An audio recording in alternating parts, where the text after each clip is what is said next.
Let's create an absolutely selfish world. That means what I want for myself, I want for everybody in the world.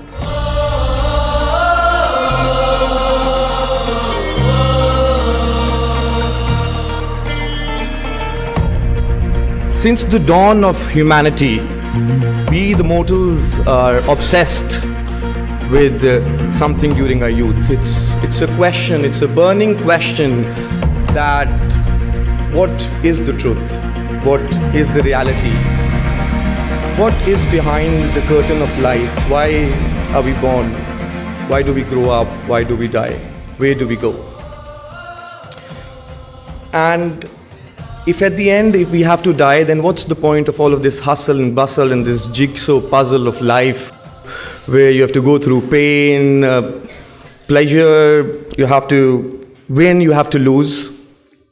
We've been struggling through with this question for generations, and then we are bestowed upon oracles, prophets, saints, gurus, and then in an awe and in a shock, we ask them questions. We want to listen to their answers. We want to soak in their wisdom, only for the pursuit of truth.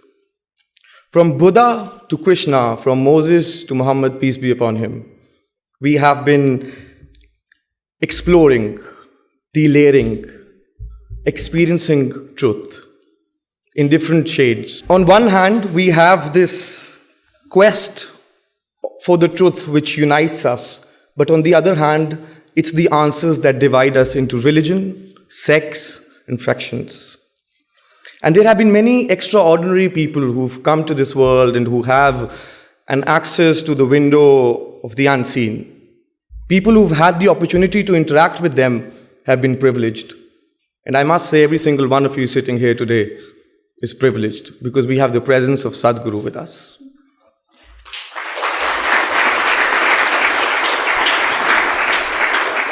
He is a man who is dedicated to physical, mental, and spiritual well-being, and also gifted with the utter clarity of thought and perspective. His areas of involvement diversify from architecture to visual design to painting, poetry, driving, aviation, sports, and music. Can we please give him a standing ovation? Welcome, Sadhguru.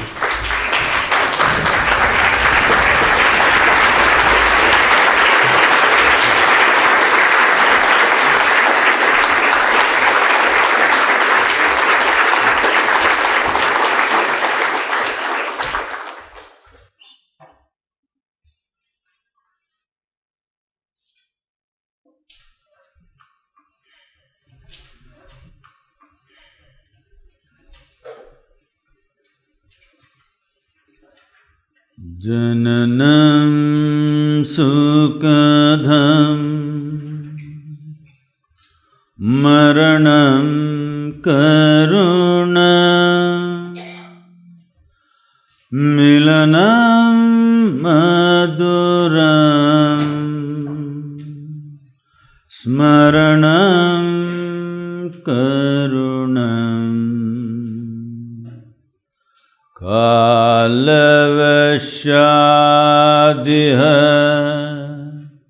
sakalam karunam samayadipate akilam karunam. Good afternoon, everyone. I said good afternoon. Good afternoon. I thought you're not already on talking terms with me. Well, if I can just explain the chant, what it is well, Bilal was raising these questions, why are we born, from where we come, where we go, all this. Well, we can get to those questions later, but right now, what are we here as we sit here? What we call our life is, on one level, just a combination of two things: time and energy. Time is rolling away for all of us at the same pace. You can't hold it. You can't stop it, you can't accumulate it.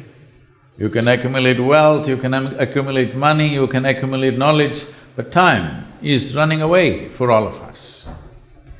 People may think they're doing different things, but every minute, we're just 1 minute closer to our grave, that's all that's happening. We think we are going here, we are going there, we are going somewhere else. No, as far as the physical existence of who we are, we're going straight to the grave. Hello? This is not my wish. That's how life is designed. So time is running away for all of us. But how come one human being is here, one human being is another, one is joyful, one is misery, one is success, one is failure? It's the energy, how you manage this. Either you can turn it against yourself, or you can make this into a phenomenal process. If the intensity of your energies, life energies are managed in different ways, what somebody does in 10 years, you may do it in 1 year. So, if you live here for 100 years, people feel that your impact on life on this planet is like 1,000 years, simply because of the intensity of who you are. So, the chant was just about this, but the last line was about, but if you become samayadipate, that means if you become master of time, then you are delivered into a completely different space, because time is a concern only because of our physical nature. How deeply you're identified with your physical body, to that extent time rules you. You don't have to look at your watch. As we sit here, slowly your bladder will tell you it's 2 hours. Yes? So what you call as physical body is cycles of time. What you call as planet is cycles of time. What you think is a day is just a rotation, what you think is a month is a rotation of the moon, and what you think is a year is a revolution of the planet. Everything is in cyclical motion. One who transcends this cyclical movement of physical nature, now he becomes a master of time. Then life moves into a completely different dimension. This is the aspiration of the human being. Knowingly or unknowingly, everybody is aspiring for it, but if you aspire consciously, there is a possibility. Please. So you just mentioned that every single day we are going towards our grave. I strongly believe in that. Not that you believe, you are. I think we are all stopwatches, and we have a stopwatch on top of our head which we can't see. I think all of us are on life support, even though we can't see it because we don't control our breath, our next breath, but we yet want to be in control. We are dying every single day, so what's the whole purpose? I mean, I would want to be in control of what my plans are in 2 weeks, 2 months, people plan for 2 years. What's the whole purpose then? What's the purpose of planning? Purpose So that… of trying to control when you don't control when you come in, and you don't control when you go out. No, you could control when you go out. When you come in is not your business, somebody else did that. That also somebody planned, all right? They planned, it was their plan that you must come in at this time. But when you go is your plan. You can plan, isn't it? But people who come under, car accidents, they have not planned, it just happens. Bad driving. See, we must understand this. Physical world, physical reality is subject to various forces. If you manage those forces well, you will ride it. If you don't manage it, you will get crushed by the same thing. So many people are using their cars to make their life every day, yes or no? One day, either because of your mistake or somebody else's maybe, somebody did not handle that force properly, speed properly, suddenly you're dead. But there are so many millions and millions of people across the planet who are handling this right and making their life, isn't it so? If there was no automobile, you think I would have reached here or you would have reached here? Maybe you live here, but I wouldn't have reached here. I'm saying it's making our lives.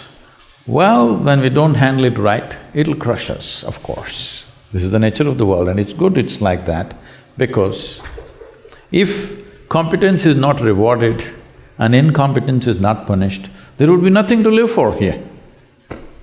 Isn't it so? What would you live for? So if I'm sitting on a plane and the plane crashes, I'm not controlling that. It is 737 then.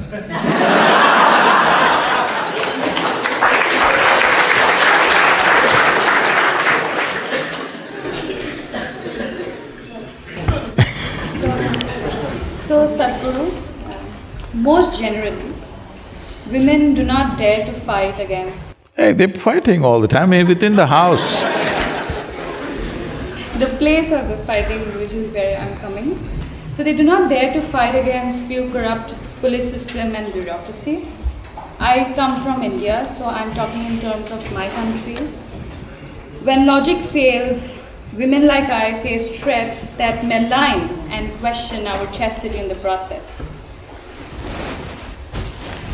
How do I win this over and still keep continuing to voice out, especially in places like a police station, being a woman? You shouldn't be going to the police station. A lot of people don't go to the police station. You all go to the police station? No. Well, either somebody did something wrong, so you went to report it, or you did something wrong and you got a ride, free ride. This happens once in a way, the less it happens, the better. Police are there to handle situations only when they go wrong. How often in a society situations are going wrong will determine how often we're all going to the police station, isn't it? The idea of civilization is to minimize that. We've not been able to eliminate that, but we must minimize that our life situations don't lead us to police station, prison, hangman, whatever. It shouldn't go there. But unfortunately, we've never managed to create a society where nobody goes there. Somebody is always going there. How much percentage of people are going there is the important thing. Anyway, for your information, India is one of the least police states. Okay, for the amount of population you have, the number of police you have is very minimal. Most people never go to the police station, they sort out their issues in the village, in the town by themselves. Well, in United States, for example, if a mosquito bites, they'll call 911. In India, it's not like that. Even if a tiger comes, we try to deal with it ourselves. And about what you are saying about police, whatever you experience, that's not true everywhere. Police have come a long way in India. But you must understand the systems of policing in India. I'm not trying to criticize anybody, but the systems of policing in India largely come from the British era. When the English were there, they created police to control people, not to make them safe, but to control and oppress people. That was the purpose of the police at that time. But the same training processes, actually same training institutes are still training our police, same systems. So still many of the police have still same attitude, that they still think they're an occupation force. The freedom has not entered as an idea has not entered their head. Not all of them, much has changed, but still there are some. So you may face something, it is on the way out. You have to bear with it because when a nation goes through centuries of occupation, the hangover of occupation remains in people's minds. That has to go, we have to work it out.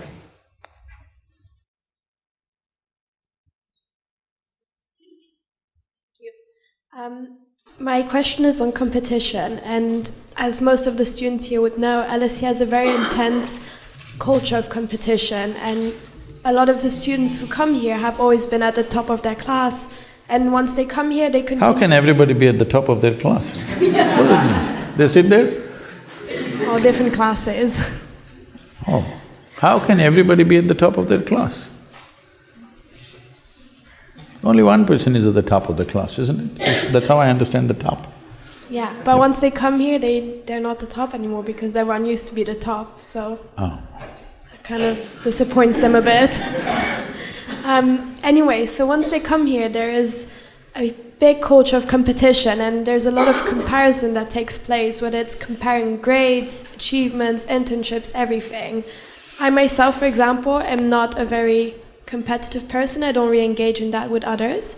But being in this hyper-competitive environment, I sometimes question myself, should I be more competitive?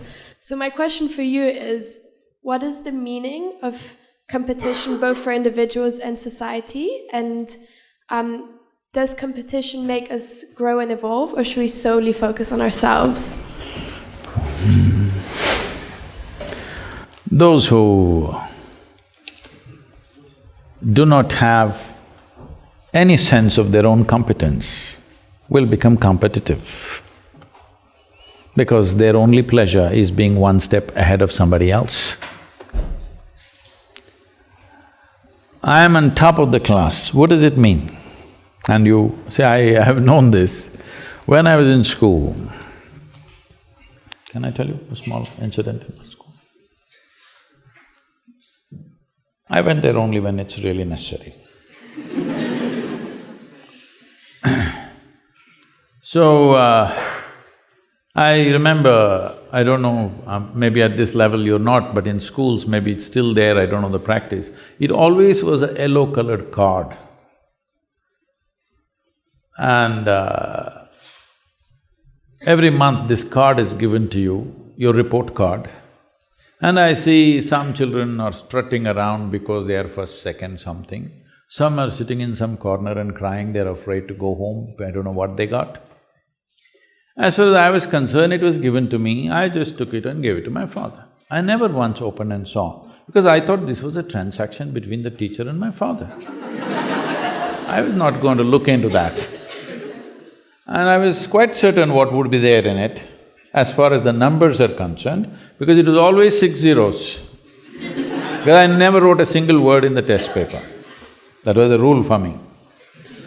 But apart from the 6 zeros, the teachers wrote some literature in my report cards. So I give it to my father, he opens it and he just blows up every time. I just look at him, what happened? Just a card between… I don't know, it's some… I thought it's a love letter from my teacher to my father, but he blows up every time he sees that. Because why I'm saying this to you is, being better than somebody, if it's a pleasure for you, you enjoy other people's failures. I call that sickness. It's not sickness. You, as a life, you want to be at your fullest. You have a right to be. Every life in creation, from a worm, insect, bird, animal, even a plant and tree, all striving to their best, isn't it? You also. But why are you concerned whether somebody is behind you? Why is that so pleasurable for you that somebody else is less than you? From early kindergarten levels, this sickness has been brought into human mind, which is causing so much unpleasantness on the planet, such ugly situations everywhere, but we don't seem to learn. So we've created schools where children are never graded. We're looking at them as individuals, what we can do to evolve them to their fullest possibility. Now the problem is this, all life has happened like this. What do you think? You think a blade of grass is less important than an oak tree in the garden? Hello? You think so? Only a fool would think so, isn't it? Hello? But that's what we're doing, we call this education, we call this competition, we call this society. No, very stupid way of handling things. Because the important thing is, for what you have come with, will you blossom to the fullest human being or not? This is the only question. This doesn't need anything other than constantly nourishing the atmosphere, not even the person. If you want a plant to grow, you don't do anything to the plant, you just take care of the soil, the atmosphere, the ambience. That's all that needs to be taken care of even for a human being, that you need to take care of the atmosphere so that everybody finds the fullest expression for their life. The moment you think you want to be better than somebody else, you've gotten sick in some way, and this sickness has permeated into the world in a huge way, and we think this is the way to become, to achieve something in our life. So if everybody is lame, you're a little faster and you think you're doing fantastic. You'll enjoy other people being crippled. Yes? Hello? If your entire life is always sitting on top of everybody else, you will enjoy other people's incapabilities, isn't it? This is not good for you, this is definitely not good for humanity. My question is on pain and stress. So I think our arrival to the world from the time we come out of our mother's womb is through stress, pain. Go further back, somebody had pleasure.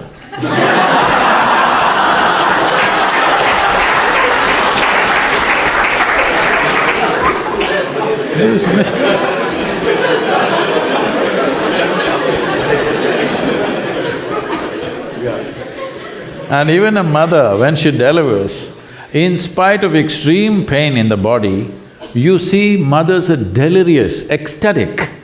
Yes or no? Tears of ecstasy, they're all dripping, though physically they've gone through an enormous amount of pain. So don't say your life started with pain, no, it's not so. Okay. So this is what I wanted to come to, that pain I think leads to prosperity, everything… I think pain leads to prosperity, and in life if you have goals, they have a price tag that includes pain, hard work, resilience. And when this is the case, then why do a lot of people shy away from stress? Because on an individual level, up until I am alive, I want to achieve goals, and it will come with a lot of stress and pain. And then I can rest when I'm below, because I'll spend more time in the grave than I will outside the grave. Do you think this is the right mentality, or what is your comments on this approach? This is a sure way to mess yourself up. This is a serious mistake a whole generations of people have done, that if you study, how should you study? Hard, you must study hard. If you work, how should you work? You must work hard.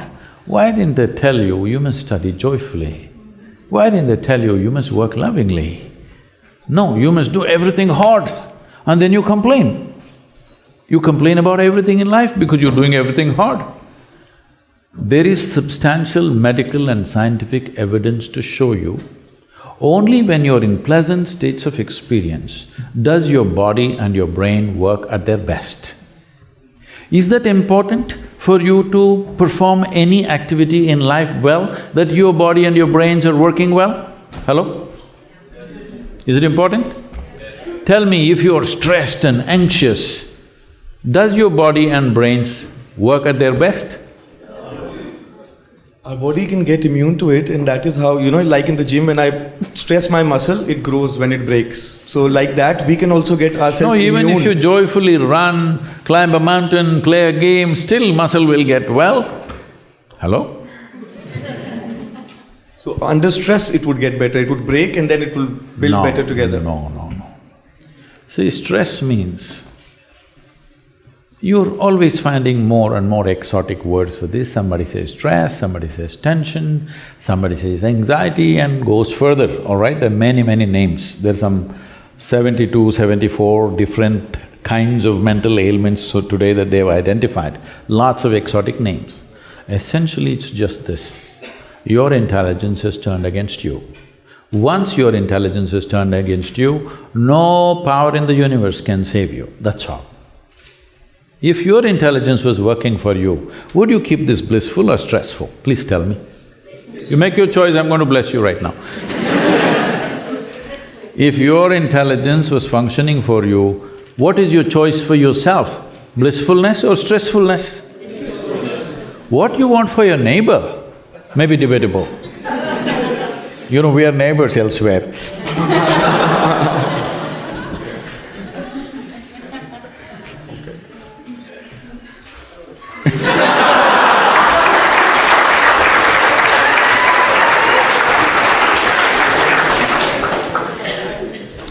Sadhguru.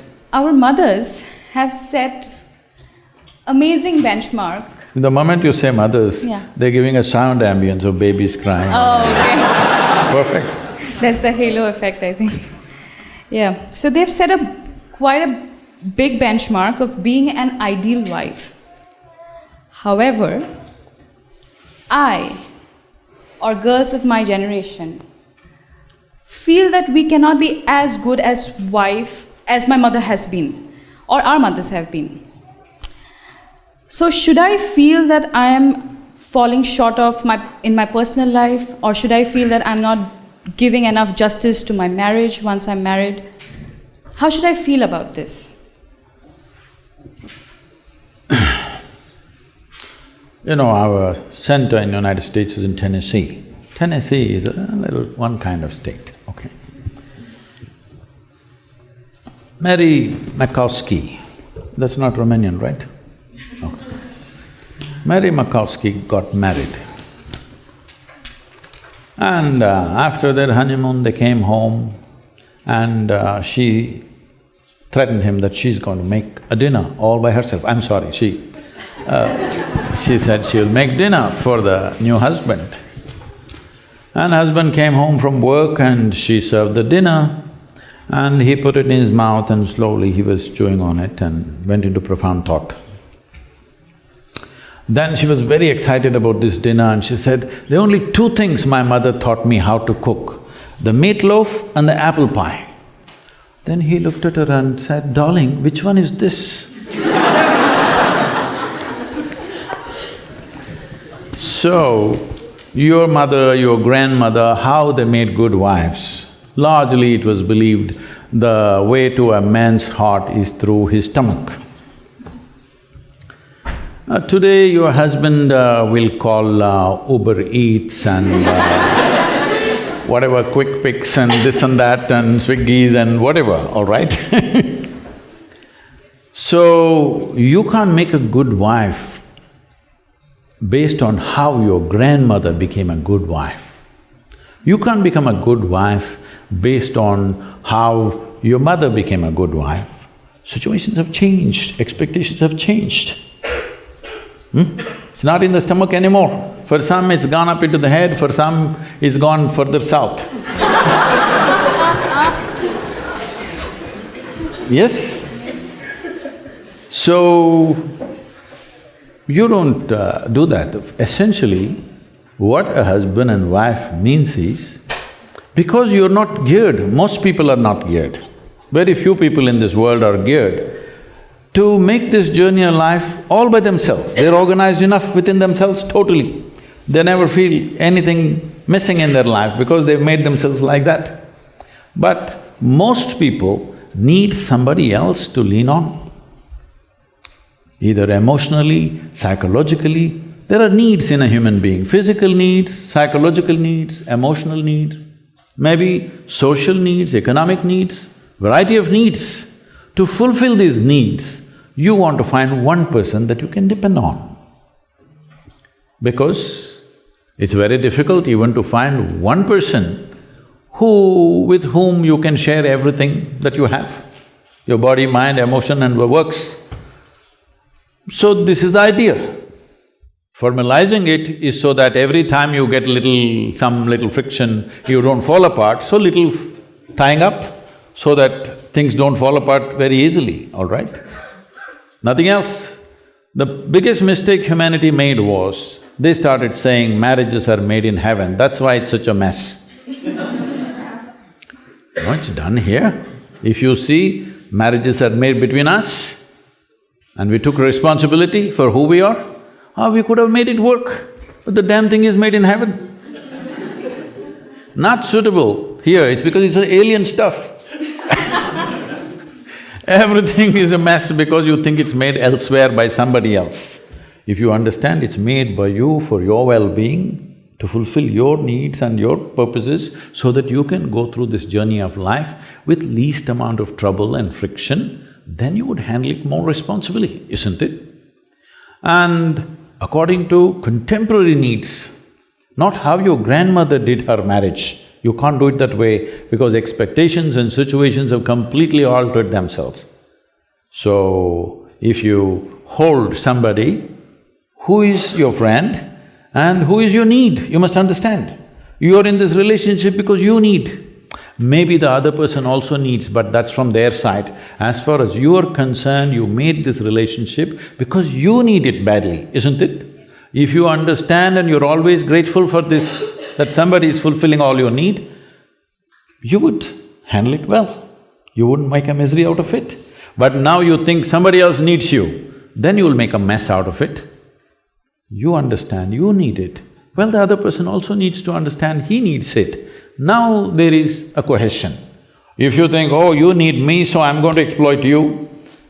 No, this is not about you squeezing happiness out of somebody or they squeezing happiness out of you. If two happy people meet, then there can be something wonderful happening between them.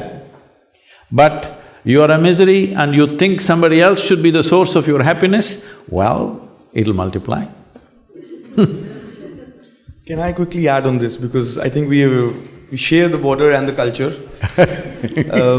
I can relate to what she's saying. So I think what she meant is that our mothers have put certain expectations, and that is, as men, what we have seen as well growing up. And that is what I think is, as even younger generation, we are millennials, but we've seen our mothers treat our fathers in a certain way. And maybe as men, we also do expect that now. Whereas she, as a woman, is not… Yeah, for me, I cannot do what you want, huh?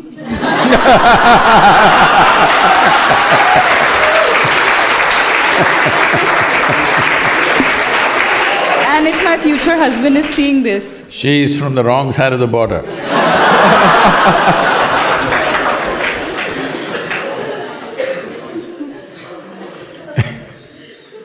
Well,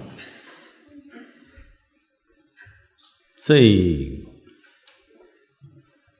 this become a habit in everybody, that everything, the shortcomings that we have, we would like God to take it, usually. That's why people invented somebody up there. Everything that I do wrong, it's God's will. Everything that I do right, of course I did it. So the next level of passing the buck is the parents, genetics. A little boy, 8-year-old boy, one day came up to his dad and asked, "Father, where is all my intelligence coming from? Where does my intelligence come from?" So the father said, "It must be from your mother, because mine is intact."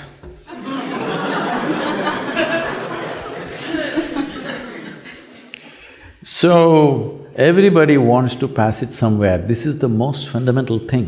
If you want to blossom as a human being, this is the most fundamental thing, that you understand. For everything that you are and everything that you are not is fundamentally your responsibility. All the things that you are, all the things that you are not yet, only if you see I'm responsible, you'll explore the full depth of possibilities that you hold. Otherwise, I got bad genes, so what can I do? God is, sitting and standing, you guys are talking God, this is happening everywhere, in different ways, in some cultures more, some cultures less. Whenever something doesn't happen, God's will. This has to stop. This is my fundamental mission. Religion to responsibility.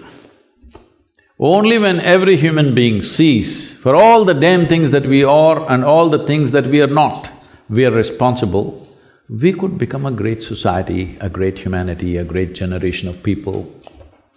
Otherwise, everything that we do, of course, very proud of that. Whatever we could not do, how convenient is it?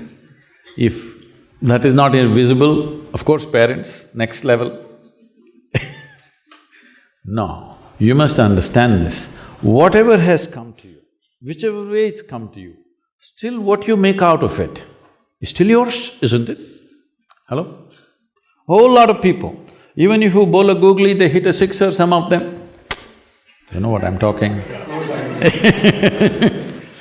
Even if the worst ball is bowled to you, you still make much out of it if you know how to do it, isn't it? A whole lot of people, when the worst possible situations were thrown at them in their lives, they have risen into phenomenal human beings, haven't they? Huh? You have examples, Mahatma Gandhis, Nelson Mandelas, many like this all over the world at different levels. These may be famous ones, but there are many unknown ones all over the place, isn't it so? In every society, there are many men and women like this. When the worst of situations were thrown at them, the best came out of them. But others complained, others pointed fingers at somebody else, some took it upon themselves. Look at nature and see, if you throw the worst kind of filth to a flowering plant, see, this is what comes out. If you throw filth, fragrance will come out. Should this not be your intelligence too? What world throws at you is not your choice. Something gets thrown at you. What you make out of it is yours, 100%. Sadhguru, I think we today live in a society that is very goal-oriented, and we constantly… sorry. I'm the one who should losing my voice, not… and I think we constantly look for numbers and tangible things to prove our achievements. And I think that people get so obsessed with their end goals that they forget to enjoy the process. For example, at LSE, a lot of people see their degree as a means to an end, and as a result, they forget to enjoy their time while they're here, because all they think is like, oh, that career that this degree is going to bring me, or that place that this degree is going to bring me to. And so my question for you is, which is more important, the process or the end goal? And are we able to move forward if we only focus on the process? See, that's because a whole lot of people have kind of wrongly conceived that life is some kind of a race. If life is a race, of course you must win. If you win, what should happen? You must get to the finish line first.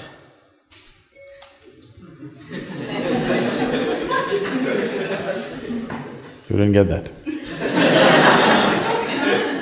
If it's a race, you must get to the finish line first, isn't it? That's the intent of a race.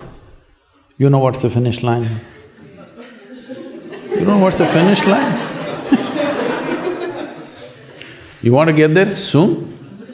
No, we don't want to get there soon, isn't it? We will get there, we know, but we're not in a rush to get there, we do our best to see that we don't get there soon. So definitely this is not a race. So what is it that every human being is trying to achieve? Right now, being in an atmosphere like this, maybe you're thinking of profession, maybe a business, maybe getting to some place, I don't know, maybe you're trying to win an award or something, I don't know what. But you must understand, whether it's money or wealth or recognition, fame, name, whatever it is, essentially what you're trying to do is, you want to experience life a little more than the way it is right now. Somebody thinks it'll happen with knowledge, somebody thinks it'll happen with money, somebody thinks it'll happen with pleasure, somebody thinks it'll happen with, relationships or something else, doing something in the world, or somebody thinks it'll happen only when they go to heaven. But all of them are seeking the same thing. I want you to understand, the man who goes to the bar and the man who goes to the temple are seeking the same thing through different means, fulfillment, isn't it? Yes or no? I know, a lot of people don't like it. Hello? Religious people won't like it, but the fact of the matter is, everybody is seeking the same thing. You want your life to become larger than the way it is right now, isn't it? You want your experience of life to become more profound, more intense, more something. Why do you think half the people are on alcohol and drugs? Simply because they're seeking an experience. And they found chemicals are the easiest way to have a large experience. Tomorrow you're broken, that's another matter. But right now there is an experience. Why do people want to go to heaven? Because they think the experience out there is better than here. At least that's the marketing.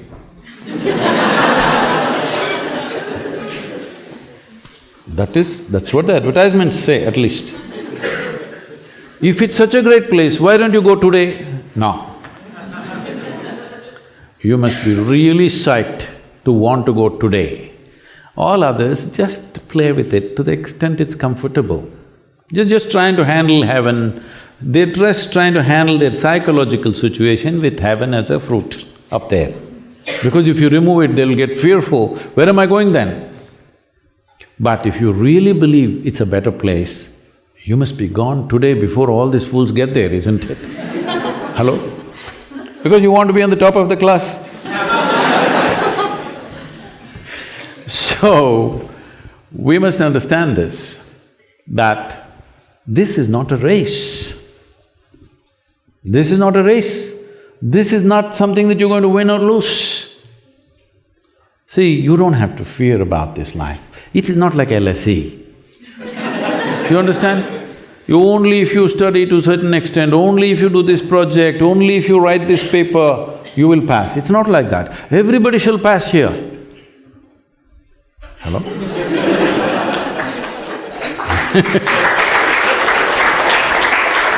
This is not unfair like LSE. Everybody shall pass. Only question is, how profound is my experience of life, isn't it? How do you make it profound? That's a question.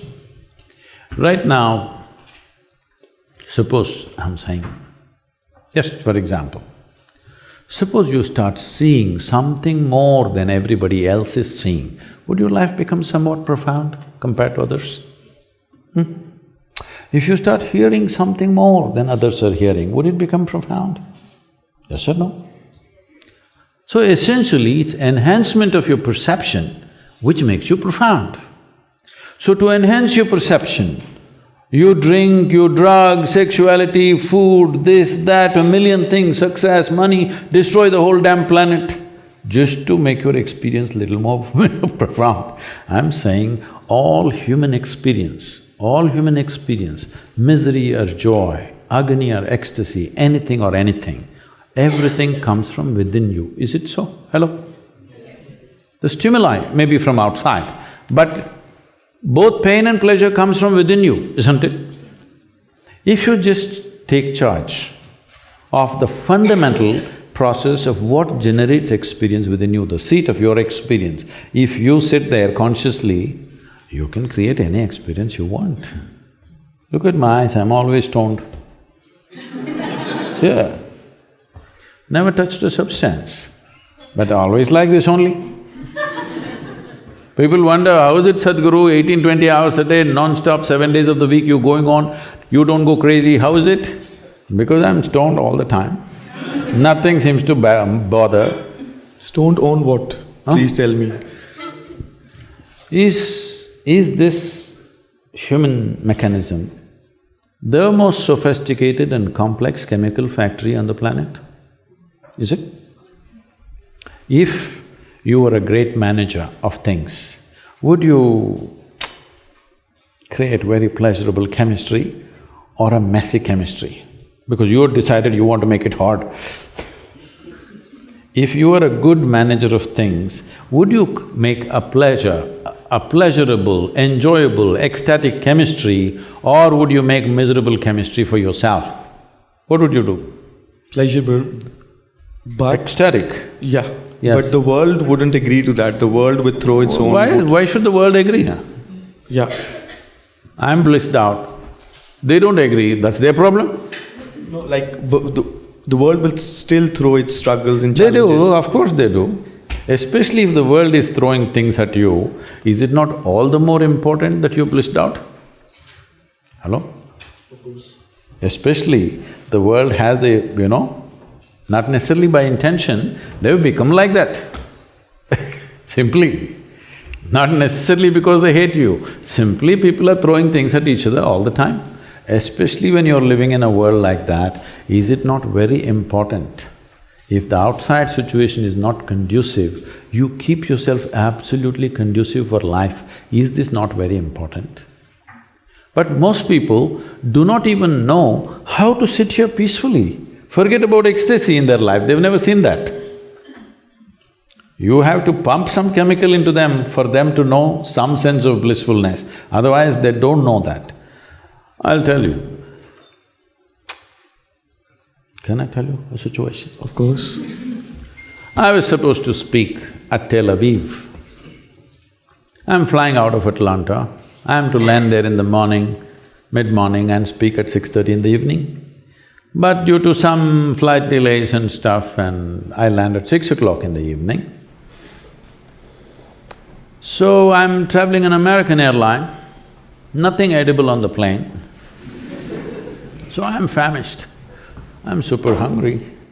But I land at 6 o'clock, so I quickly change in the airport and I'm rushing to the venue because in this 37 years, as I said earlier, in this 37 years, I've never been late to a single event yet.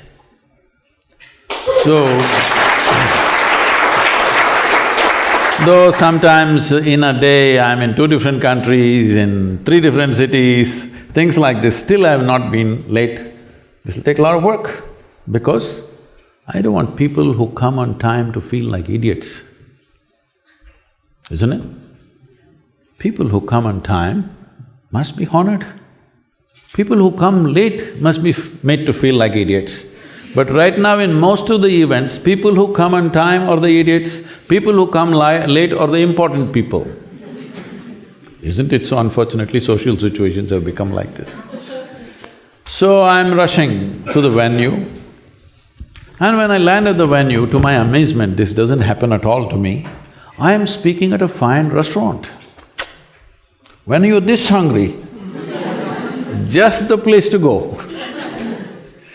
Then I walk in, people are already coming in, they're greeting me, and one man comes up to me and says, "Shalom." I ask him, "What does it mean?" He says, "This is the highest way of greeting." I say, "That's your opinion, but what does it mean?" He says, No, this is really the highest way of greeting." I said, "Fine, what does the word mean?"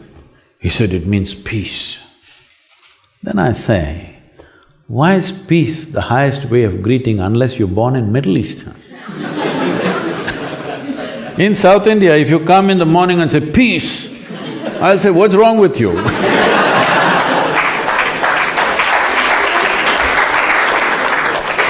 So, anything we are deprived of, slowly we will export it to heaven. Today, if we say peace, we say divine peace. If you say love, divine love. If you say bliss, divine bliss. These are all things human beings are capable of. Hello? Are you capable? At least some moments in your life, you're peaceful, you're joyful, you're blissful. Does it happen to you? These are all human qualities. Certain idiots have exported it to heaven. And it's becoming harder and harder to get there. Now you're evolving a philosophy, how to suffer through my life and achieve something. What will you achieve? We'll just bury you. Or if you come to India, we'll burn you. But that will happen anyways, you are meant to… So anyway, it's going to happen. What is the most important thing? This life should find full expression in this limited amount of time that we have, isn't it? If you want to find full expression, there is substantial scientific and medical evidence to show you only when you're in pleasant states of experience will you find full expression to who you are. Does everybody endorse this, please? Hello? Many of you look too serious for me. Many people have become dead serious. When I look at the way they're walking on the street, I think they're practicing for the last pose. Please, I want to tell you, the last posture that you will have in your coffin or in your crematorium or wherever, believe me, it comes naturally. You don't have to practice it all your life.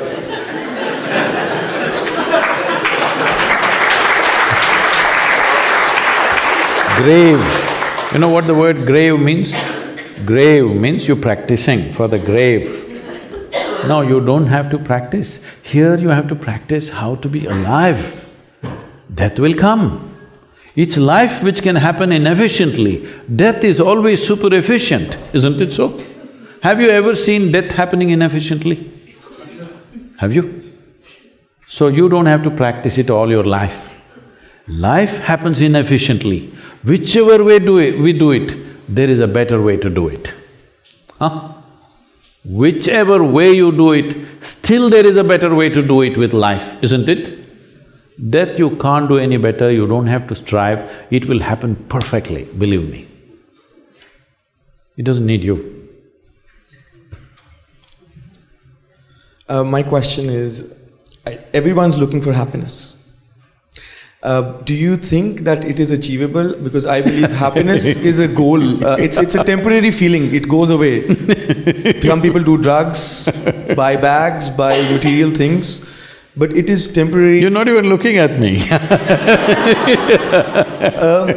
Do you think it's contentment and blissfulness that would only come when you are selfless? Is that a way to achieve it? Or is there any other way? What is selfless? When you do things… That means you lost yourself? No, when you are focusing on… not on yourself, but trying to uplift the society and help others.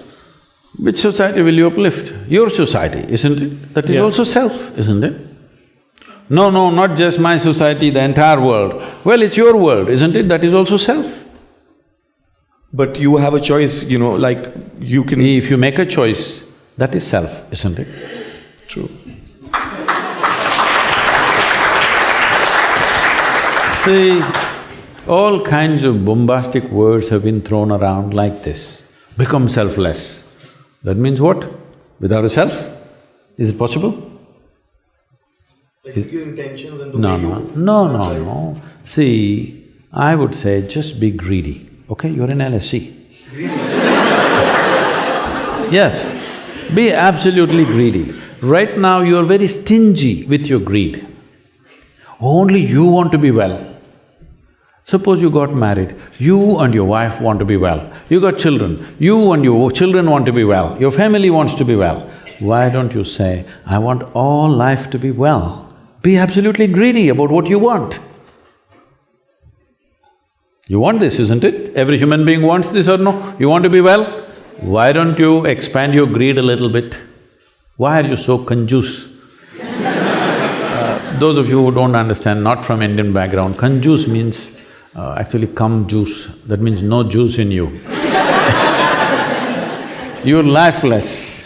Even with your greed, you're stingy, means you're lifeless, isn't it? At least in your greed, be limitless. What I want for myself, I want every life on this planet to have it, why not? What's the problem? Because you have limited time, you can only work for… I know. In intention, it doesn't take time, isn't it? Hello? In intention, thought and emotion, it doesn't take time. It's only action which takes time. If we are limitless in our intention, our actions will go as far as it can go. But if we limit our very intention, then we become constipated. From being constipated to become conscious is the important journey that we need to make. Yes? Right now we're constipated. Constipated means what? It happens little by little. Right now, this is how life is happening, little by little, little by little. Now you think it's me, then you get married, oh, one more person. Then you have 2 children, 2 more people. Why? What is the problem? Does it cost any money? Hello? Does it cost any money to sit here and think, whatever the best I want for everybody in the universe? Does it cost you anything? Now what will happen to you is, everything that you can do, you will do in your life.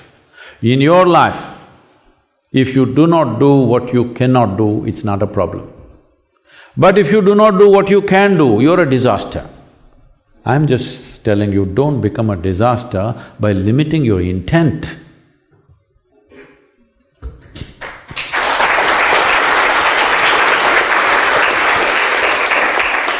Sadhguru, we will talk a bit about what's going to happen. Closer, if you… We will talk a bit about what's going to happen soon, the Indian elections. Oh. So the last election was about Achhe Din, good days to come. This time it's about India-Pakistan conflict. So… India-Pakistan not in conflict. No. Just little love affair. The love-hate relation. Blow hot, blow cold, blow… Yes, yes. So, few of us here are second-time voters. A lot of them are first-time voters. How do you think we should approach this? How do you think we should see this election coming, and how do you think we should decide on that? Is there a certain matrix or anything that we can use in order to understand our own decision-making for our elections, being millennials? You're asking me to make the judgment for you. No, I'm asking if you could… So this is one thing. Suppose in India, I give out a call, vote for this party or this person. I may be able to move maybe 50 million to 100 million votes. I will never do that, because the idea of a democracy and the idea of secret ballot is that every individual will think for themselves and vote. On 18th of April, I'm getting back all the way from United States just for one day to vote and again come back here. Wow, we should… And my daughter is in London at that time. I told her, you have to come back. So she's traveling just for one day to vote. So she asked me, whom should I vote for? I said, I won't tell you. Today, there is information everywhere. It's your business to access some information, what's happened in the last 5 years, should we give them one more chance or not, is something that you have to make up your mind.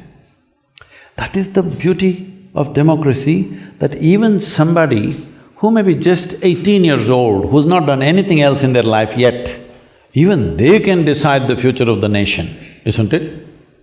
If I tell them, all of you vote for this person or this party, this is just feudalism in the name of democracy, isn't it? Whether you vote in the name of a religion or a caste or a guru or whatever, you have destroyed democracy. Democracy means every individual must think. You don't even want to think. Why? Because you don't understand democracy is a participatory sport. It is not a spectator sport. That all of us are participants. We are not spectators. Only those people who are standing for election are not the players in the democracy. We are the players in the democracy, isn't it? So it's everybody's business to make some evaluation out of their own understanding, out of their own experience of life. Has it gotten better or worse? Don't listen to anybody else. Your own life, has Achhe happened for you or not happened for you, is a judgment you have to make, isn't it? There are many issues a country meets. Fundamentally, there are security issues, there are economic issues, there are social issues, and then there may be individual issues of education, health, this, that, everything depending on which strata of society you belong to, right? Based on this, you cast your vote. It may be right, it may be wrong, that's not the point. The important thing is you are thinking for the nation. That is the important part of democratic process. In Tamil language, democracy means Jananayakam. This means people are the leaders. You are the leader. It is not that somebody else is a leader. You are the leader. You are only asking somebody to represent you as a leadership, but you are the leader. That's what it means, democracy. So please be a good leader for the nation.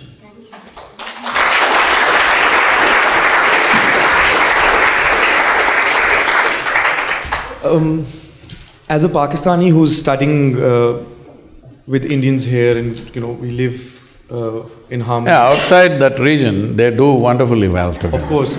This is what my question is, that we are divided by a border, but we share a lot of things. We share poverty, we share hunger, any miseries you name, and both sides of the countries are going through it. We have people who go to sleep hungry, school children who don't go to school. How do you think the youth, because the majority of Indian population is youth and so is Pakistan, how can you think that we can come together and really alleviate the miseries and work together for a better future? Well, That's a dicey question. You must understand this. A nation is not some God-given stuff, okay? Only when you identify or make a nation on a religious basis, you may believe so. Otherwise, we know we made it. We write a constitution, not a God-given document. We wrote it, subject to amendments, subject to changes, as it is required for the well-being of the people. So, what is a nation today in the world is, still we've not come to that place where we can all embrace each other and live as one nation, the entire planet. I wish someday we will get there, but you see, you're already Brexiting.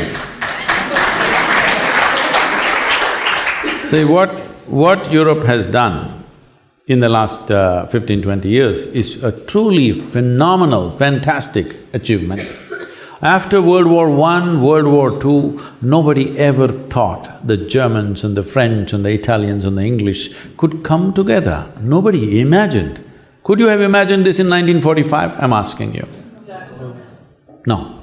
But you achieved this European Union. It's not a small thing. Don't think it's just an economic arrangement. It's a huge evolution in human consciousness. Yes or no? Yes. But now you're Brexiting. You can say whatever, people have voted for it, all right? People have chosen because for some economic reason or some other fear of immigration or whatever, all right? I'm not trying to blame anybody for that, but I'm saying, similarly, this India, Pakistan, Bangladesh, this whole region, including Sri Lanka, Nepal, everything was like one nation. Though politically we were bit different nations, there were times when we were over 200 different political entities, but still we were one nation in culture, in many different ways, in our transactions together. But whatever reason, there's no point doing a historical postmortem and blame this person, this situation, that situation. It's happened.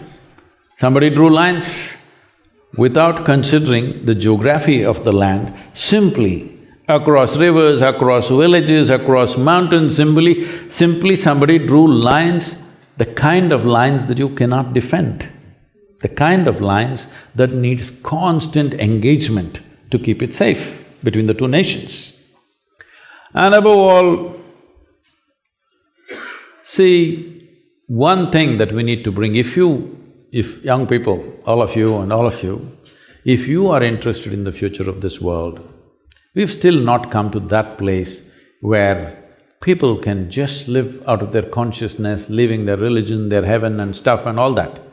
But we must do this much in your generation, the coming generation must do this much.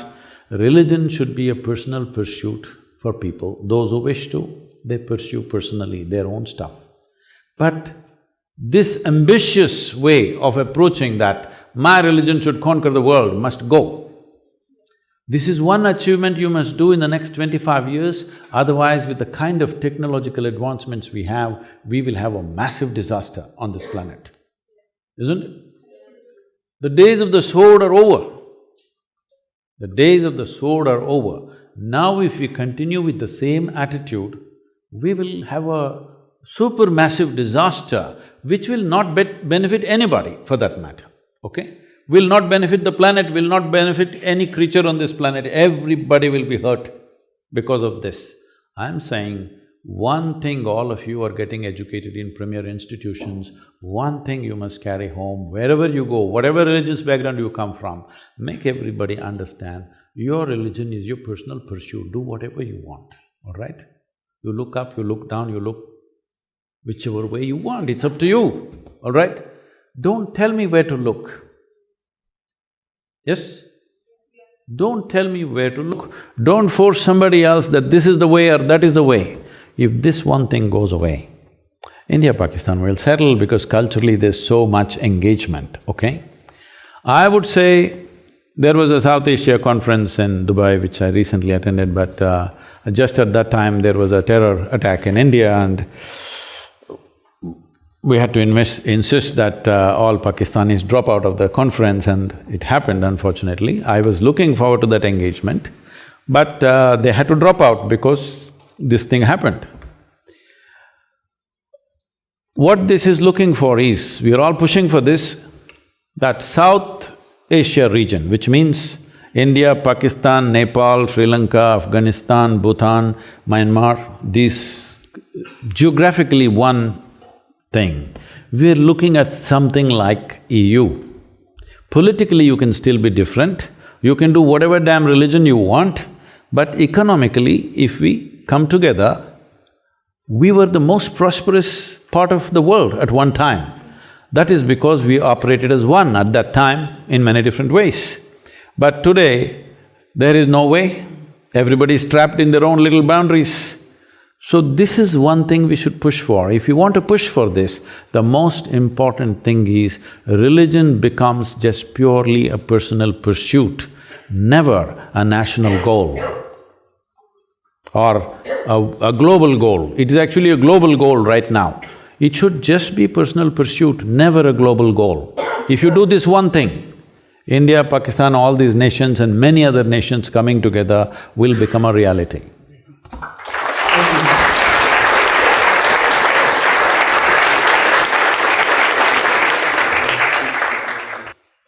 Thank you, Sadhguru, for the wisdom. We would now open up the questions for the floor, and if anyone… you can raise your hands. Thank you very much, Sadhguru, for the Where are exciting… you? Hey, I'm here. Okay. Thank you very much for the exciting discussion. So I wanted to ask, normally as students, we start the term very excited, and we do things very, as you said, blissfully. But by the end of the term, with a lot of outside pressure, we move from blissful to stressful. So my question is, how to maintain that positive or pleasant state of experience? Well, you need to understand the simple mechanics of how this functions. See, now all of us are sitting. I don't want to pick on all of you. Let's say 3 or 4 of us are sitting here. Each one of us is sitting in our own different ways. The geometry of your body and your chemistry are very related. How you hold your body will determine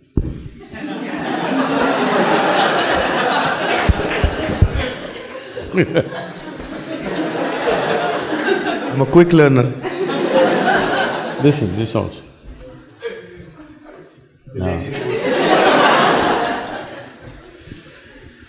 So, the simple thing that we need to learn is, we become conscious of how we hold our body, how we breathe, how we walk, how we move, and also how our thought, emotion, other things function within us. It just takes… you have the necessary awareness and intelligence, it's just never been applied. You're busy applying it to the world. By applying it to the world, a few situations in the world may change, but your experience of life will not change. See, as a generation of people, never before another generation of people knew these kind of comforts and conveniences that all of us are enjoying, isn't it so? Hello? Aren't we the most comfortable generation ever? Yes. We are. But are we the most joyful generation ever? No. So obviously, by changing the outside situation, we can create comfort and convenience. You cannot create well-being, because human experience happens from within. This is not just a random thing, there is an entire science. As there is a science and technology to address external well-being, there is a whole science and technology to address inner well-being. Today our education systems… I'm sorry, I'm not making a critique of an institution like this. Our education system from kindergarten onwards, there is nothing about you. You're reading about the worm, you're reading about the butterfly, you're reading about the plant, you're reading about the globe, you're reading about other galaxies, nothing about this one. Yes? But human experience is 100% manufactured within you, is it so? Have you seen in the same given situation, one person is thoroughly enjoying it, another person is immensely suffering it? So obviously it's not the situation, isn't it? You can do whatever you want. Because they did not handle it properly, they invented heaven. Okay. Heaven means what? Should I go into this? No. Anyway, everything is fantastic out there. That is the marketing. Why nobody wants to go today? Because they don't know if it's really there. When somebody believes that it's really there, they will do totally dastardly things. All others, just a little psychological, hold on. Food is best. If you're, in Hindu heaven, food is fantastic. If you're a if you're a foodie, you must go to Hindu heaven. In another place, all those white-gowned ladies are just floating around in the clouds. If you like that kind of ambience, you go there. In another place, you'll encounter virgin problems. If that's what you're looking forward to, that's where you go there. But you must understand this. You go there only… what is the qualification to go there? You have to die. Hello? Yes. Is that so? In LSE also? If you have to go to heaven, you have to die. When you die, we usually either burn or bury or cut you and put you to birds. Depending on your culture, we do whatever. One thing is, this body is a loan from this planet. When you're done with it, you must put it back. If you've not done anything ecologically sensitive, this is one thing you will do, all right? So you left your body here and went to heaven. When you don't have a body, what do you do with good food and virgins and all this stuff? I'm asking. These are all bodily issues, isn't it? Hello? When you have a body, all these things. So, I want to down the heavens. People should eat good food here. People should float around like angels here. Whatever lustful longings they have when they're young, they must finish it here. They should not become sick dreaming that something is waiting for them up there. What do you think? Should we down the heaven? And above all, do you have any proof?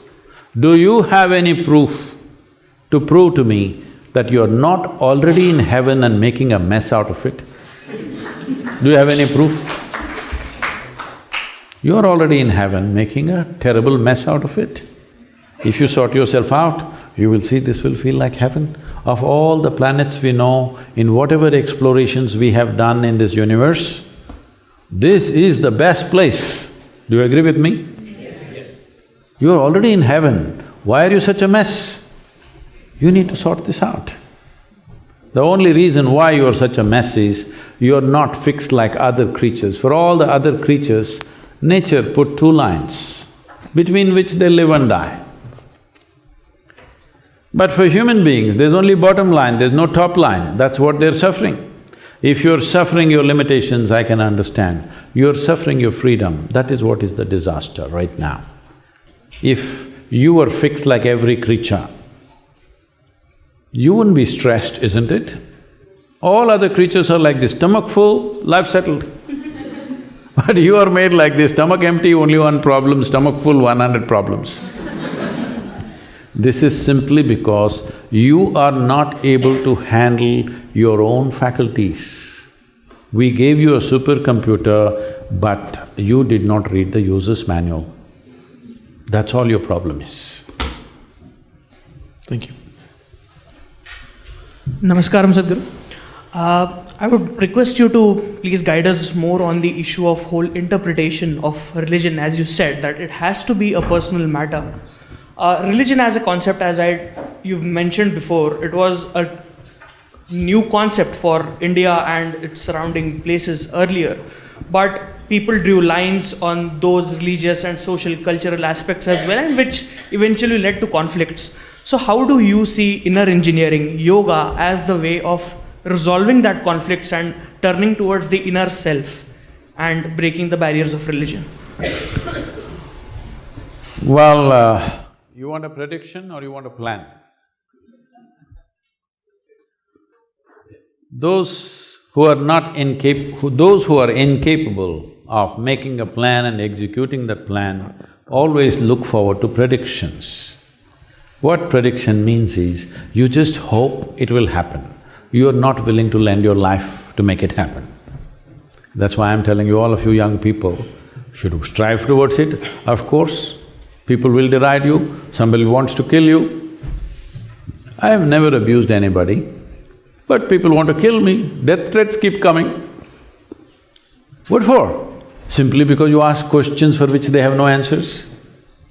I have never abused them, I have not abused their gods, I have not abused anything. I'm just asking questions. You went to heaven, all right, but without a body, so how are you going to eat food, good food, and how are you going to do anything with these virgins? What are you going to do when I ask them?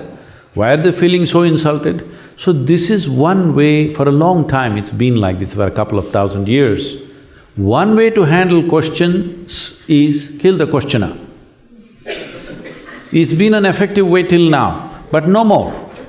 It's not going to work like that, because today not just one person is going to ask questions, 1 billion people will ask questions.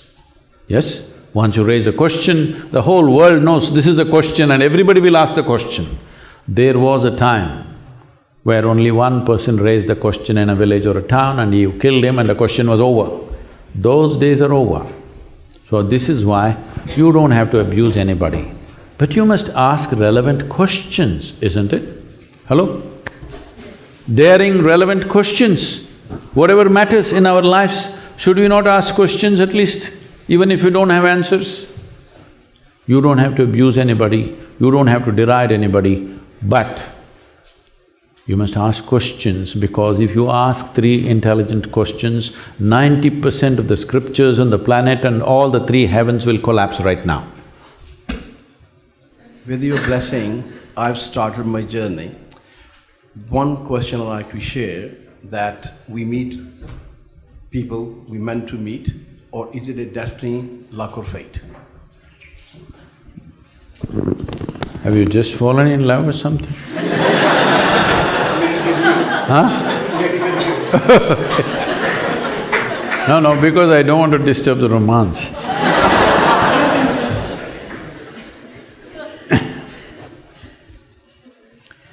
See, look at it this way. Since you woke up today morning, till this moment, let's leave the sleeping time. Since you came awake fully, from that moment to this moment, your body has been doing its things, isn't it so? Physical activity is happening, both outwardly and inwardly, happening or no? That's why we're alive, it's happening. Mental activity has been happening, emotional activity is happening, energy activity is happening. How much of these 4 dimensions of activity did you perform consciously from the moment you came awake till now? How much do you think? What percentage? What percentage? Well below 1%, believe me. When you perform activity consciously, less than 1%, over 99% is unconscious. Everything will look accidental, isn't it? Everything looks like divine intervention. Because 99% of the time you're unconscious. Do one thing. When you drive today to wherever you drive, 99% of the time, close your eyes and drive. You will see how many people you will meet.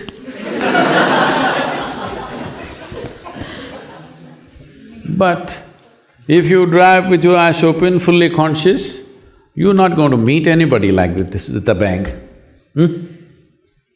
Things will happen in a completely different way. How conscious we are will determine how much of your destiny you determine. How unconscious you are determines how much of your destiny is accidental. Everything that's accidental, we want to attribute it to some other force elsewhere. Now this must stop. We must understand, it is we. Is there no other force? Of course. You didn't make the creation, nor did I, all right? You did not create this creation, nor did I create this creation. There is, but that is a different dimension altogether.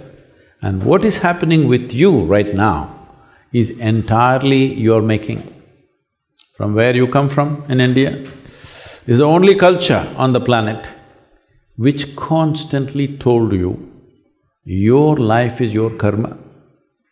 Karma means you're doing. Your life is your making. Whatever may be happening, you may be able to logically figure out why it is so, you may not be able to figure out, but still you know one thing, if this is happening to me, this is my making. This is the greatest empowerment you can have, when you understand, my life is my making. Whatever happened till now, it doesn't matter. How will you make your tomorrow? I'm asking you. If you clearly know 100%, my life is my making, how will you make the next moment? How will you make a tomorrow? How will you make your future in the most beautiful way? Isn't it so? That's what needs to happen. So I have two questions, and one is related to the last thing Shoot you one at a said. time, I'm a simple guy. Okay. Because you were just talking about our life Little closer. Yeah. Sorry. So that we make our lives, right? And what about the people that have it very hard? What about the people that are exploited sexually? What about the people that have been like in the worst scenarios for many years of drudgery? I think it's so unfair. I do agree with it, but I think it's unfair to say that this is the responsibility of the individual to be okay. Because for some people it's just so much harder. See, I made a simple statement, you're making a philosophy out of it. Okay. Okay, there are many segments of society, please. Thank you. There is a second question. You can hold on to the microphone and sit down, it's okay. See, there are various levels of life happening on the planet. In London city, there are richest people living in highest levels of pleasure and comfort. There are people who are living the worst possible life within this city, yes or no? Yes. You don't have to go all over the world to see that, right here. So, if we create a society where there is such disparity, I'm asking, both you and me, are we responsible for this? That was my second question. No, we'll come, just answer the… I'm asking the question now. Are we? Yes, Maybe we can't change it tomorrow morning, I know that. But are we? If we see we are, we will start working towards a solution. Otherwise, we'll try to make a living out of problems. A whole lot of people in this world have invested so much in the problems, they're only making a living out of problems, evolving philosophies of problems. The only thing that matters is a solution, isn't it? Huh? Not in how many ways we glorify the problem. The only and only thing that matters when there is suffering for a human being is a solution. Yes or no? Whether it comes from up, down, whichever way the hell it comes, who cares? Whether it comes from heaven or hell, we don't care. When somebody is in some state of suffering, the only thing that matters is a solution. So if solutions have to happen, who created the problems? You can say it's this guy or this person or that person. No, we as human beings have bred problems, isn't it? When I have a glass of water, I'm not willing to share it with the person sitting next to me. Why do you expect a man who has $1 billion to share it with somebody? I'm asking. Hello?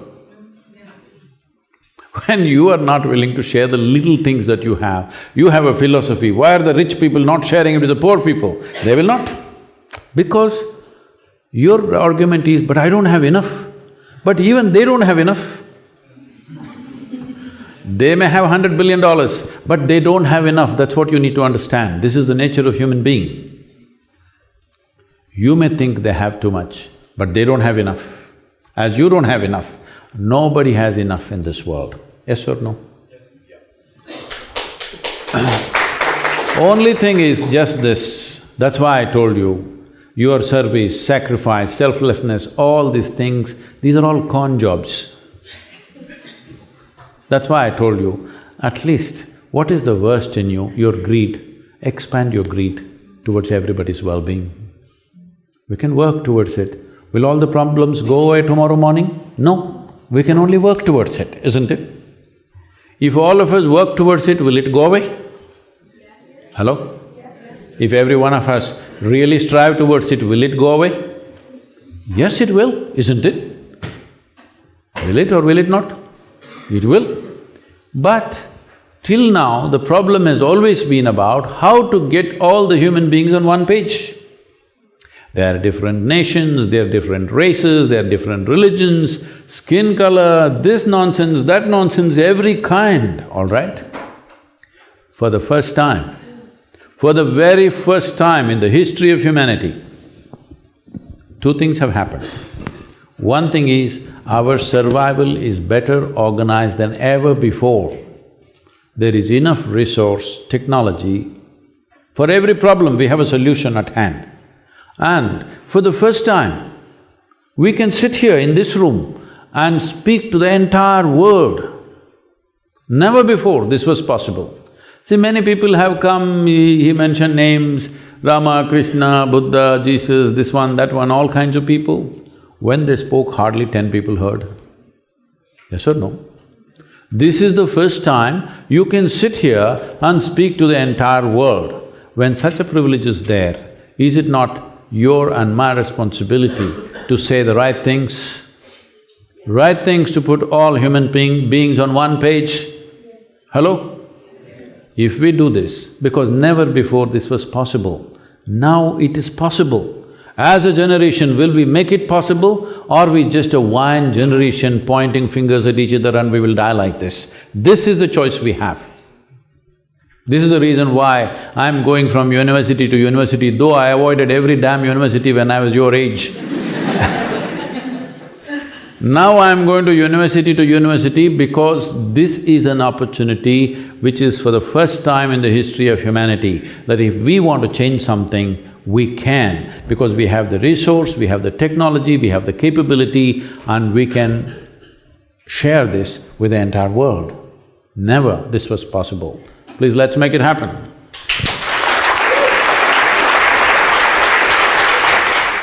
I love what you said about we want to blossom as human beings. A little closer, please. Oh, sorry. We want to blossom as human beings. That's how we find fulfillment. I'm actually nervous talking to you. But with new opportunities also comes fear and self-doubt. And I'm wondering, how can we navigate these very strong forces in order to reach our fulfillment, I guess, and our potential? See, there is you, there is a world. Or let's say there is you and there is the rest of the existence. Those forces you cannot ignore, they're all there. I want to fly away, can I fly away? No, there's gravity which holds me down. Like this, in every activity, in every possibility, there are forces which support us, there are forces which hold us, there are forces which rise us, there are forces which put us down, all kinds are there. You ever been surfing? No?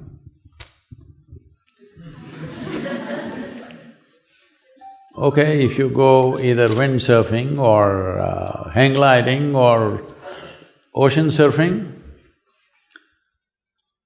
somebody rides the wave. Somebody who doesn't figure it out gets crushed by the same wave, isn't it so? Hello? Somebody just riding on the wave, somebody else drowning beneath the wave. Same wave, isn't it? What is the difference, do you think? Somebody figured it out. Somebody did not pay enough attention to figure it out. The most fundamental thing that you need to figure out is not the waves, not the wind, not the sunlight. The most fundamental thing that you need to figure out is, how does this function? Now you're talking about your fears, your anxieties, your struggles. These are not waves and wind and fire and something else. These are just your own thoughts and emotions, isn't it? See, please I'll make it extremely simple for you. Human beings are suffering, all right? Variety of suffering. There's a champion sitting there. But I'm asking all of you, leave those people who are in war zones, who are in extreme poverty and some violence, leave them. We can excuse them. Because for them, suffering is coming from outside. How much of your suffering ever has come from outside? I'm asking, when was the last time you were stabbed with a dagger even though you were living in London? I hear a lot of knife crimes in London. When was the last time you were stabbed? Hey, even you were not. No? But there are many people that are. Yes, I know. But I'm asking, when were you stabbed? No, not you. Nobody in this room. So, what I'm saying is, the amount of suffering that coming to you from outside is minuscule. Rest is on self-help, isn't it? Why are you generating suffering for yourself? What is it? Simply because you have not taken charge of your faculties. What is it that you're suffering? If you ask people, you will see, even you, let me ask you, you're capable of suffering that happened 10 years ago to you, isn't it? 10 years ago this happened, still suffering. And you're capable of suffering what may happen to you day after tomorrow already. Yes or no? So you are not suffering life, let me make this very clear to you. You are not suffering life. You are suffering two most fantastic faculties that only human beings have, which no other creature have, which is a vivid sense of memory and a fantastic sense of imagination. You are suffering your memory and your imagination. So what you're asking is, please make me like an earthworm once again, I will live peacefully. If we remove half your brain, for sure you will sit here peacefully, isn't it? No fear, no anxiety, no trouble, nothing. So the problem is, you're complaining about your evolutionary forward movement of life. You want to be back there. If you had the brain of an earthworm, stomach full, you would be so peaceful. Is this the way to handle this possibility? I'm asking you. This is the greatest privilege, that every little thing that happens to us, we remember vividly. And we can use this memory to project and try to create those things in our life. This is our greatest privilege which no other creature has on this planet. At least on this planet, we are the most privileged life, but we are the messiest one. Simply because neither your parents, nor your teachers, nor your institutions have done anything as to how to handle your own faculties. They're teaching you how to mess with the globe, and of course you messed very effectively. Nothing about how to do this. If you knew how to conduct this, would you create fear for yourself, anxiety for yourself, misery for yourself, or joy for yourself? I'm asking you. Joy. So the problem is not with the world, the problem is, as I said, you have a super computer, you are refusing to read the user's manual. Just by accident you want to handle this, it's a mess. Last question.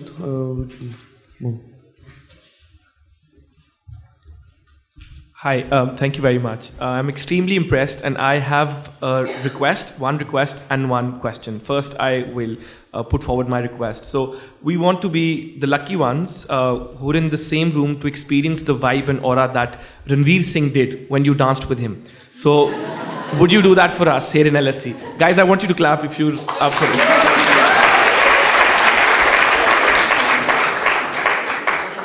We'll get fulfillment. What's the question? After the dance or before that? Okay, my question. There are no so I'm musicians around. extremely. There's no rock band here, so… So I'm extremely impressed how you've said that religion shouldn't be a national goal. It should be something very personal, and we should talk about the right thing. But someone, as someone so many people look up to, don't you think you have a social responsibility to voice your concerns about some specific parties who are trying to spread religious extremism? Or because we can't please everyone, can we? So what are your thoughts on that? Because I told you, you just said that you don't endorse a political party and you don't want to influence anyone to vote for someone. But don't you think we should stand up against something which is wrong? I am not against anything, that's what I want you to understand. I am for humanity. Human beings have come in variety of ways. It's okay with me. Because if all of them became like me, I wouldn't want to live in this world. They're all different. That's why it's nice, look at them, how different they are, each one. That is why it is nice. But all the idiots are trying to make everybody like themselves. Just imagine in your home, if there's one more person just like you, could you live there? One is too much, isn't it? But they want a world full of their own kind. So, I'm not against anybody. It's okay, everybody's saying what they're saying. As long as they don't get overly empowered, it's all right, they're expressing their opinions. Opinions are like cataracts. The more you have them, the less you see. So I'm trying to bring clarity to them also. People say, Sadhguru, you're seen with the celebrity, why did you sit with this person? You're seen with this politician, why did you sit with this person? I say, see, for the last 22 years, I've been working in the prisons, both India and United States. I'm constantly with murderers, rapists and all kinds of people. They're also okay with me. Because human beings do all these things. The question is only, will we as a generation create a situation where human beings can evolve into a higher possibility, or do you want to shoot this one, hang that one, do that, do this, is this your solution? Believe me, those people who thought they are bringing solutions forcefully always cause the worst kind of situations on the planet. Yes or no? Those who believed that they're bringing a solution forcefully, they did the worst things, isn't it so? Those who believed they were going to send you to heaven, they did the worst things. Those who believed forcefully they will level everybody and bring equality, they did the most horrendous things on the planet. We don't want to make the same mistake. I want you to understand, those mistakes are no more affordable with modern weaponry and modern technology. Those mistakes are no more possible on this planet. If we commit the mistake of what… I'm not supposed to mention these names, what Mussolini's, Adolf Hitler's, Joseph Stalin's and whatever the religious nutcases have done, if we attempt the same thing in 21st century, we'll finish the whole humanity. We cannot afford that anymore. So the only way for all of us to progress is that whatever I think of you, we accept you for who you are right now and see how we can all be on the same page, at least on a few things. We all want health, we want all of us want to live joyfully, peacefully, at least on these things we are on the same page. Well, you worship that god in the east, I worship this in the west, somebody worships something else, somebody else doesn't worship a damn thing. It's their choice. Let them do whatever. But the important thing is, human needs, fundamental human needs are this. Once physical needs are taken care of, which fortunately for this generation, like never before, though still there are complaints, there are segments of society unfortunately left out of that, still the largest number of human beings, their survival is better organized than ever before. Yes or no? It is so. Today if you have the money, you can go to the store and buy what you need for the next 1 year and not step out of your house and still manage. Believe me, if you were here 100 years ago or 1,000 years ago, if you want to start your day, you must take your bucket and walk a mile to River Thames to get your water. Most of you are not even fit to carry a bucket full of water for a mile anymore. Yes or no?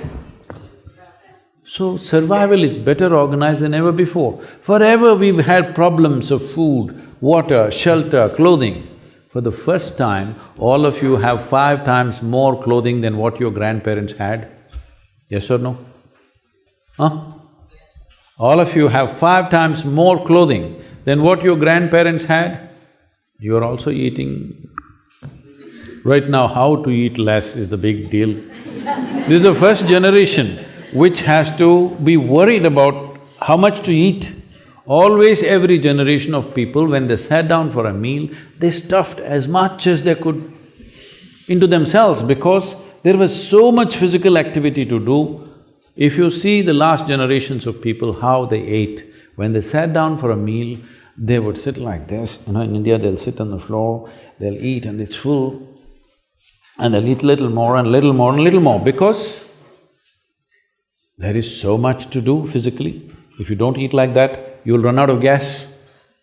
Literally it's like gas, like filling the tank.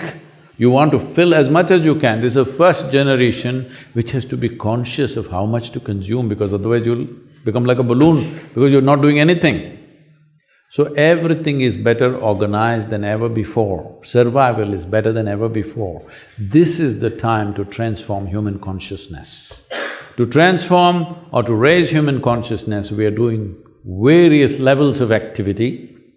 One, you must sit through this in many different ways, otherwise you won't understand why we are doing variety of things for this purpose, because all these things have to be done. If you don't know all the pawns, there is no game.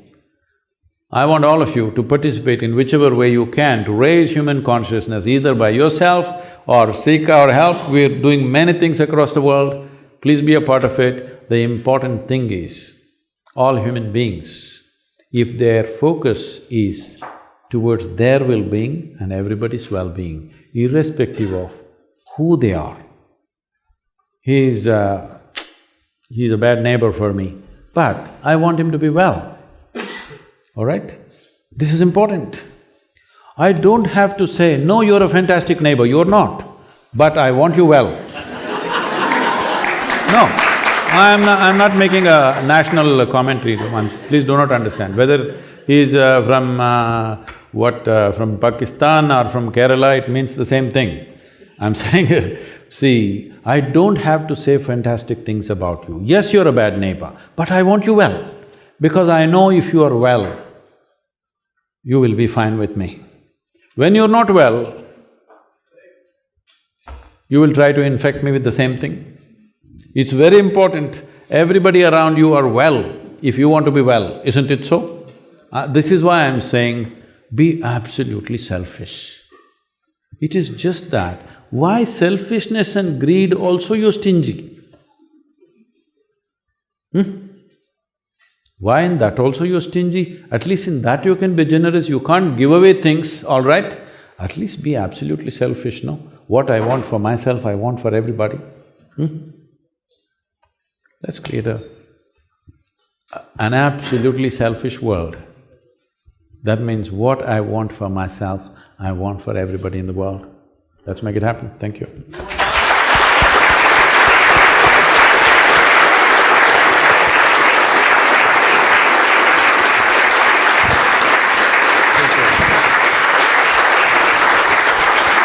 One request.